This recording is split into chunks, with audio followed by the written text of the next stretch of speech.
Good morning, everybody. Thank you for joining us. Or I should say good morning or good afternoon, depending on where you are in the country. My name is Dan Balkaran, and I'm an employment lawyer for the law firm of Samfiru Tumarkin. I'm here to answer your questions for the next half an hour.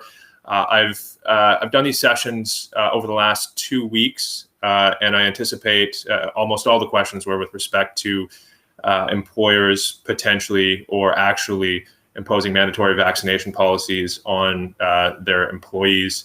And so I imagine most of the questions will be about that. So before I jump into it, just a couple things.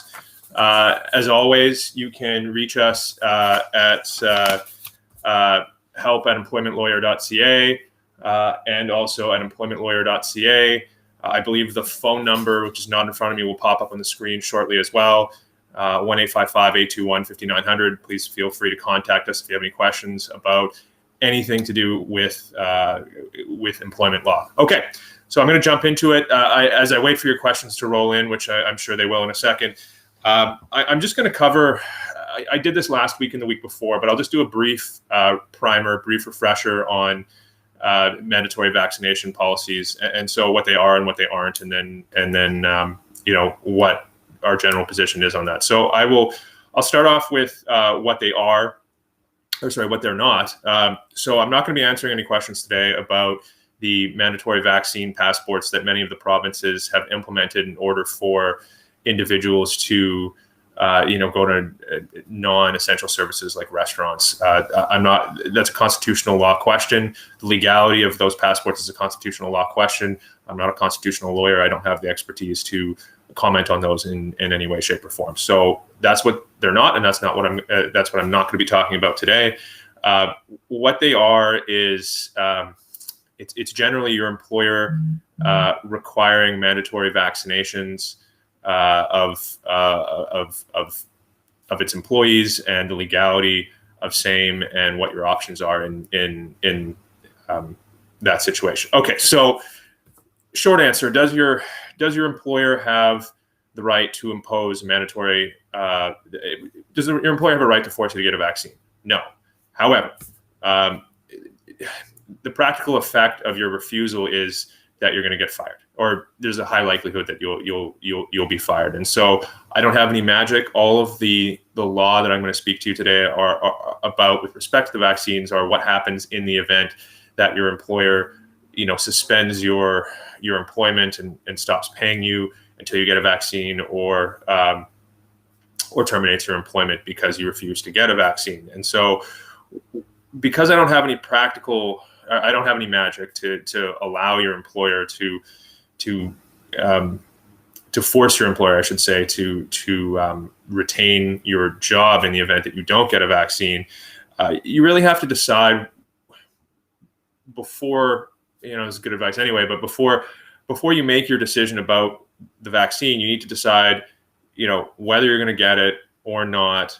And then once you've made your decision, you figure out what your strategy is around that. And so what I mean by that is, for many of you might have many years in a certain employer, you're not happy with the employer anymore, and you don't want to get the vaccine. And, if your employment is terminated, you could have a substantial amount of severance coming to you. Although, please, before you make any kind of decision like that, speak to a lawyer, speak to us, call us, email us. You need to understand what your legal rights are with respect to severance before you make any kind of decision like that.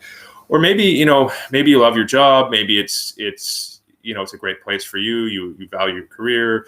You absolutely don't want to lose your job, but your employer is rolling out a vaccine mandate, and you very much are against getting the vaccine, either for personal beliefs or health or what have you. Well, okay, what's your strategy then? And how can you, your only strategy then, I guess, would be to have some sort of accommodation with your employer.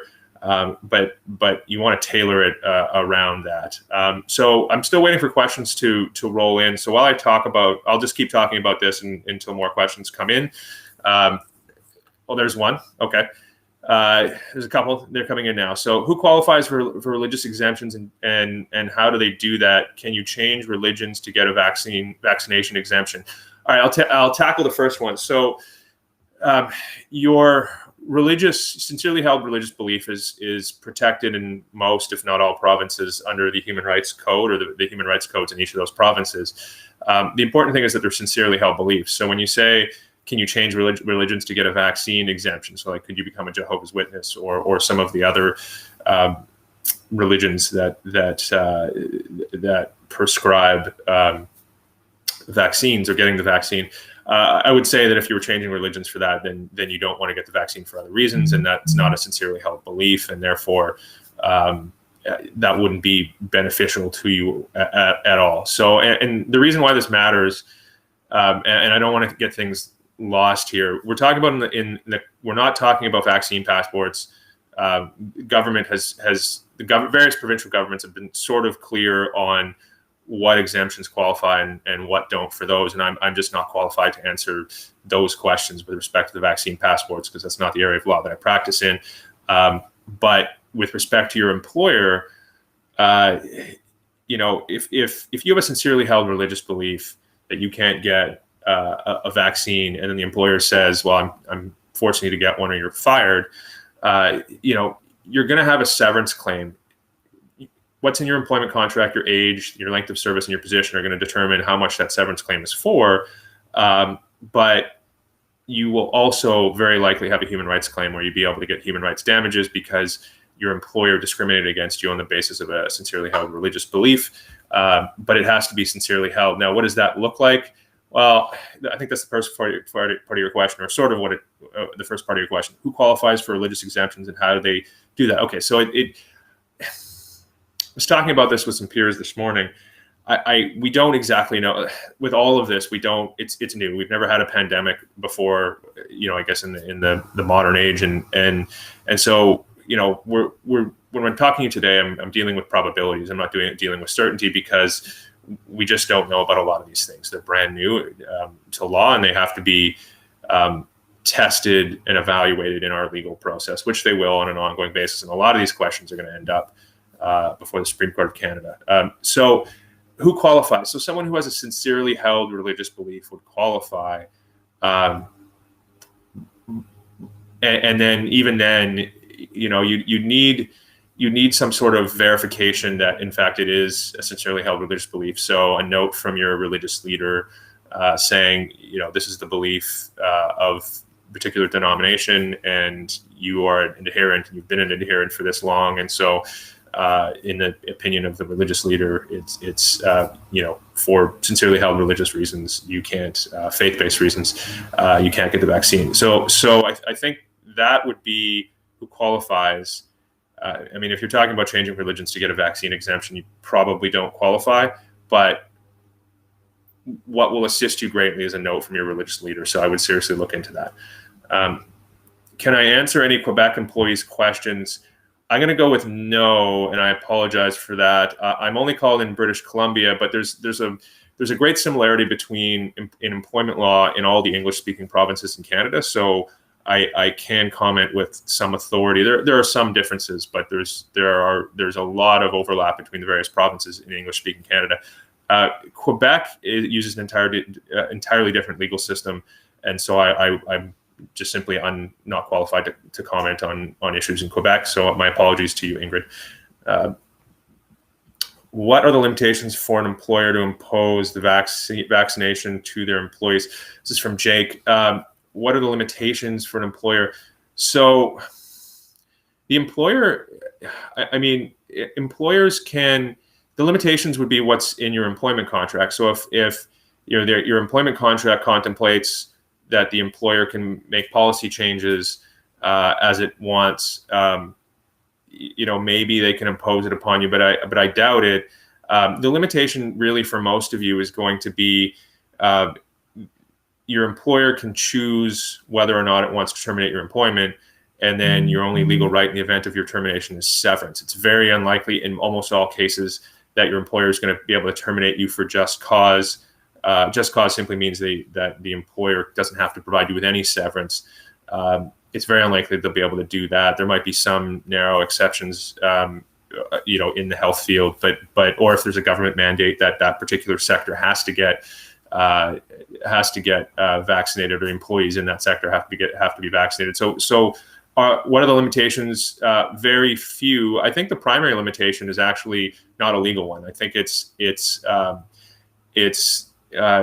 fact that employers, first and foremost, are operating a business. And in order to operate a business, most businesses require employees. And right now, we're, of course, not across the board, but right now we're in a situation where there's a labor shortage in the employment sector. And so I think the primary limitation on whether or not employers are going to impose vaccine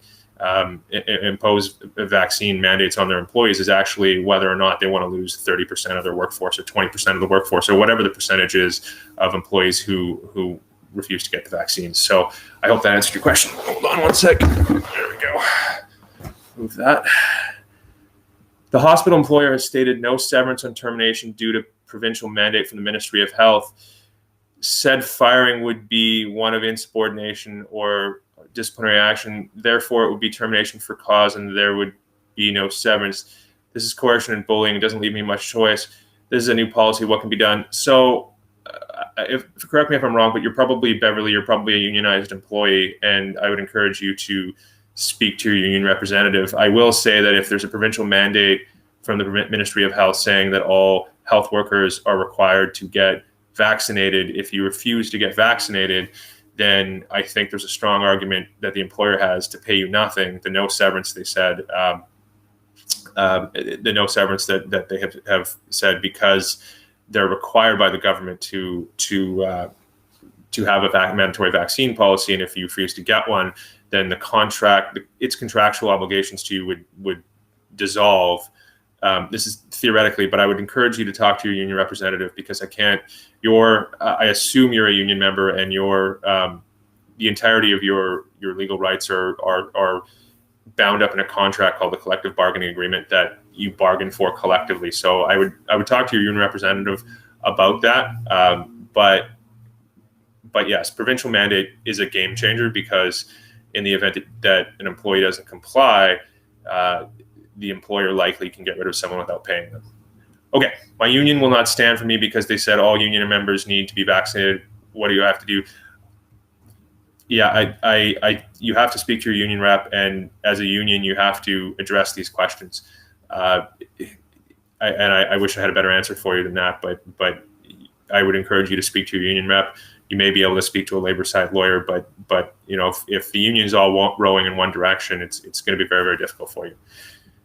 Jenny, hi Dan. The current Prime Minister promises to legislate a bill that will allow employers and employees to demand proof of vaccination. Can this potentially allow layoffs for vaccine refusal without severance? Thank you. Okay, so I'll start with, in almost all contracts, there are some contracts that contemplate an employer laying you off, i.e.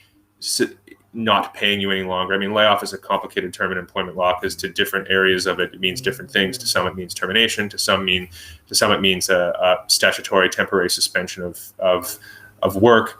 But generally, your employer doesn't have a legal right to. I'll back up. So the core of every employment contract, even if you don't have a written employment contract, is you go to work for a certain amount of hours for a certain amount of pay to do a certain amount of duties. Okay, and it's an ongoing contract. So you're going every day or every few days or whatever your employment relationship is, and it's an ongoing bargain, okay, between the employer and the employee. And so under that ongoing, indefinite, for most of you, bargain, the employer doesn't have a right to just simply stop paying you. And so in the event that it stops paying you, that's a de facto termination. It is in effect a termination of your employment, and then you can claim severance. So in a situation like that, you want to speak to an employment lawyer, you want to speak to us, email us, info@employmentlawyer.ca, give us a call at the 1-855 number. You want to speak to us, understand what your severance is before you trigger it in that situation. Prime Minister promises to legislate a bill that will allow employers and employees to demand proof of vaccination. Can this potentially allow layoffs for vaccine refusal? Well, I don't know anything about that, and I can't really comment on the speculation with respect to a legislation that's not passed yet. What that seems to be doing is circumventing the privacy legislation in the Privacy Act and other areas where the employer can't ask for that. But you're still looking at sort of rock-ribbed employment law where, okay, they have no mandate from the government forcing yet. I mean, this could happen, but I know that the United States is trying to do this, but there's no mandate from the government saying employers must force employees to get vaccinated. And so what that particular mooted bill, if what you're saying is accurate, what that really does is it allows employers to circumvent your privacy rights, but it doesn't necessarily it doesn't change your underlying legal position with respect to employment law. So I hope that answered your question, Jenny. I have heard others say you cannot get an exemption based on creed. Why is that? Okay, so creed, sincerely held religious belief, depending on where you are in Canada, because each provincial human rights code or piece of human rights legislation, they vary a little bit. So, but tackle the question altogether. Why can't you get an exemption? Well, again, we got to be clear what we're talking about here. Are you talking about vaccine passports? That's tailored to each individual province. If you're talking about employer mandates to get vaccines, well, listen, if for most, again, for those of you joining late, what I said at the beginning, I have no magic, for you today. So if your employer says you need to get a vaccine, and you say I have a religious exemption, and you wave your note from your religious leader to them, and they say, well, we're firing you anyway. Okay, well then you're going to be fired anyway. And so, is that an outcome that you want? And if the answer is no, you have to assess, you put that into your assessment of whether or not you're going to get a vaccine. Your legal rights sort of flow from the termination, or they do flow from the termination. And so the question then becomes, what is your severance? How much severance are you going to get? And then did the termination discriminate against you on the basis of creed, depending on what province you're in? And the answer would depend on how sincerely held your religious belief is. And if you advise them before they terminated you, like, I can't get the vaccine. This is me holding up the piece of paper from your religious leader. I can't get the vaccine because of my sincerely held religious belief. So arguably, yes, in that situation, there'd be a test about whether or not it was sincerely held and so forth. And that's the sort of machinery that we don't know about yet, how that's going to look. But arguably, yes, you would have a claim to human rights damages. So let's see here. Where are we? Do you have any referrals for Quebec lawyers? Yes, I'm sure that we do. Ingrid, please email us at help@employmentlawyer.ca and we'll take care of you. Jim, can you be accommodated for weekly rapid testing if you're a teacher who does not have any religious exemptions, medical exemptions, instead of being terminated? Well, if you're a teacher, again, this is something you're going to have to bring. You're going to be unionized. Well, I shouldn't say that. So education in general will break down into provincially funded education, in which case, it's your typical high school, elementary school, that kind of thing.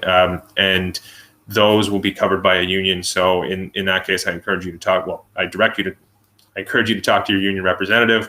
But there is also a large and growing private education sector, and that's not generally, or almost in all cases, not unionized. So in that situation, if you don't have any religious and medical exemptions, can you be accommodated? Well, it comes back to what I keep saying, throughout this broadcast. If you refuse to comply with a mandatory vaccine mandate, you are staring in the face getting fired. Okay, and if that's a bad outcome for you, what you really want to try to engineer is an amicable solution. Okay, so where you say, listen, employer, I can't, I really don't want to get the vaccine for personal beliefs, whatever it is you want to say. I love it. I love this job. I want to continue to work here. Can we reach some sort of accommodation where I work remotely, or I'm wearing, I've been in the office wearing a mask and with social distancing, or can I get weekly testing? I'm happy to get weekly testing. Of course, with weekly testing, you have a problem of who's going to pay for that, right? And what is the integral? Because I think the tests are over $100 each. So you could be looking at floating a bill for yourself of $400 a month. that obviously adds up. So, again, it depends on, Jim, it depends on whether or not you're a member of a union. If you are, go talk to your union rep. If you're not, amicable solution is what you would need in that situation if they don't have a policy about rapid testing, weekly rapid COVID testing being a reasonable alternative to vaccines.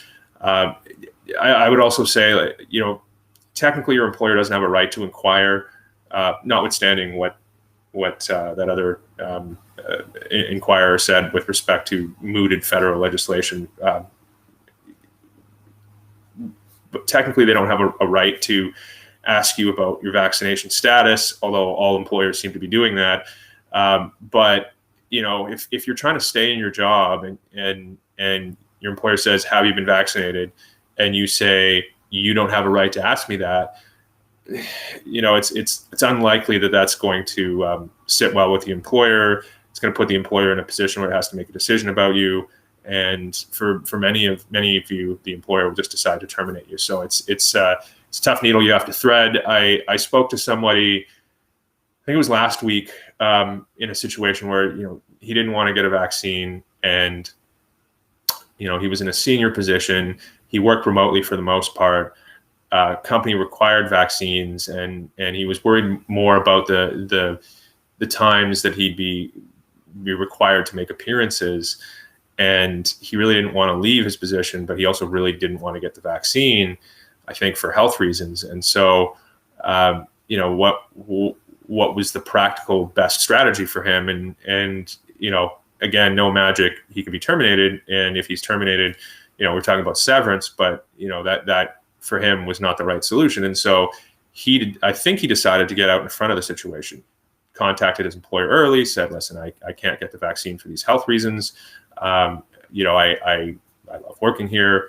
Can we reach some sort of accommodation? I work 95% of the time remotely anyway. Can I attend these other mandatory in-person events remotely by Zoom until we know more?" He was trying to get out in front of it. And so, each one of you, if you're rock-ribbed and not getting the vaccine, as I said at the beginning, you have to decide what your objective is. You really do, like right from the start. What is your objective? Is your objective just to get out with severance, or is your objective to stay there? And if so, what's the best way to do it? And in almost all cases, it's going to be an amicable solution if that's what you want to do. If you want to stay, and then if you're trying to stay and you're trying to reach an amicable solution with your employer, you can't go in all fire and brimstone and say, "You don't have any legal rights to impose this upon me." Well, that technically is true.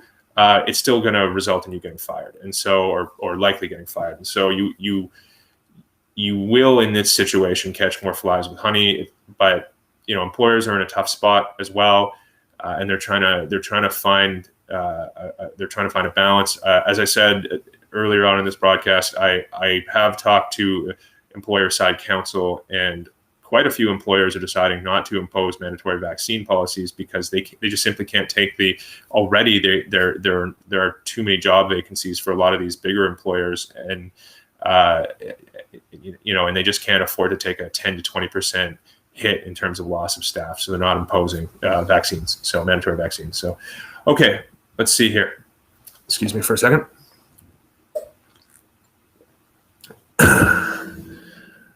I was terminated from my hospital. We don't have a union. Okay. Well, again, the vast majority of hospitals do, but if you don't have a union, I think you should contact us right away and find out what your severance is. Email us at info@employmentlawyer.ca. Take care of you right away. I don't know what jurisdiction you're in. We're primarily in BC, Alberta, and Ontario, but some of us are called in different provinces. So email us. We'll take care of you right away. Okay, so I work at a bank. Can they fire me if I refuse the vaccination and weekly testing, as both are medical assault in my mind? So I touched on this last week, and actually the week before when I did these sessions. the question is not, can they fire you? Yeah, they can fire. They will fire you, most likely. I think there's a lot of pressure on banks to have mandatory vaccine policies, even though banks are very much a sector that is staring a staff shortage right in the face with a severe staff shortage right in the face with mandatory vaccine policies. But they seem to be proceeding with that anyway. And so really what your question is, can you refuse the vaccine and also refuse the reasonable accommodation of weekly testing? So it sounds like your bank is saying, well, if you don't get the vaccine, well, we're going to fire you if you don't get the vaccine, but you can get weekly testing instead as a reasonable alternative. So the question is not, can they fire you? The answer is yes. The question is, what are your severance rights after they fire you? And so what that question is really asking is, can they terminate you for refusing to get the testing for just cause, i.e. pay you zero severance? And so what I talked about last week is, theoretically, no, they can't fire you for just cause for doing that. They're going to have to pay you severance, which is going to be informed by, again, your employment contract, your age, your length of service, and your position you hold. But I can see some, and the reason why they can't fire you for just cause in that situation is you've been doing your job this entire time during the pandemic without doing weekly testing. I assume you've been working remotely, or you've been wearing a mask or social distancing or what have you. So for the bank to turn around and say, well, now you can't do your job properly without getting a vaccine or weekly testing, so we're firing you and not giving you any severance. Theoretically, that's incorrect, and you'd be entitled to severance. But I can see a situation where a judge looks at that and says, listen, we provided you a reasonable alternative. The reasonable alternative is that you can just simply get testing on an ongoing basis, and you refuse to, which is far less invasive than a vaccine being put in your body permanently. And so I can see a situation where a judge says, you know what, you should have got the weekly testing, therefore it is just cause. Now, I don't know. I think, again, it's unlikely, and I think that imposing both mandates upon you, they can't terminate you for just cause if you refuse to do it. But I could see a world where a judge looks at that and says, well, that was fairly reasonable to impose, to give you that alternative. I think with the testing, though, the operative question and whether or not it was fair to impose that upon you may in fact turn on who pays for it, right? They're not cheap. Those tests are not cheap. They're $100+, $120 a test. And so, are you going to get weekly testing and pay for, $400 to $500 a month so you could get weekly testing? I mean, or is the employer going to pay for it? And I think that who pays for that will inform that decision. So, okay, wow, time has flown. I have enough time for maybe one more.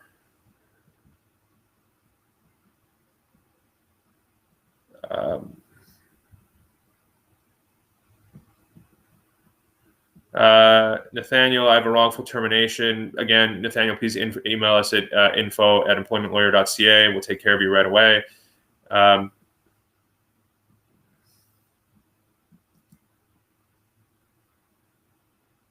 Okay, some of these are political questions. I can't answer those questions. We're almost out of time. Are there no privacy laws and/or human rights legislation that protects from forcing medical procedures to enter business establishments? I don't know what you mean by that. Like, I assume you're talking about, proof of vaccination before you enter a business. I can't comment on that. That's, the legality of the legislation forcing, requiring, mandating vaccine passports. That's a constitutional question. That's just not something I have expertise in. Yeah, again, a lot of these are political questions and political opinion.